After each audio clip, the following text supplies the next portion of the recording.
ગોધરામાં પરિણીતાનો શંકાસ્પદ મૃતદેહ મળવાના કેસમાં હત્યાનો ખુલાસો થયો છે। દાહોદ રોડની શાંતિ પ્રકાશ સોસાયટીમાં મળી આવ્યો હતો એક મહિલાનો મૃતદેહ।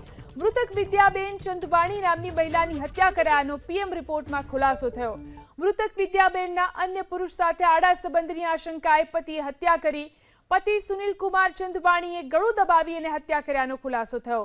આડા સંબંધની શંકાને લઈ પતિ પત્ની વચ્ચે લાંબા સમયથી ઝઘડો ચાલતો હતો। પોલીસે મૃતકના પતિ સુનિલ ચંદવાણીની હત્યાના ગુનામાં ધરપકડ કરી।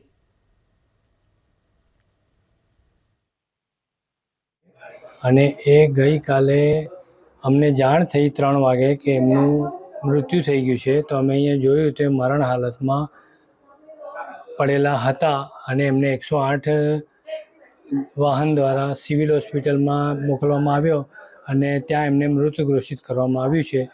અમને એવી આશંકા છે કે એમનું મર્ડર થયું છે।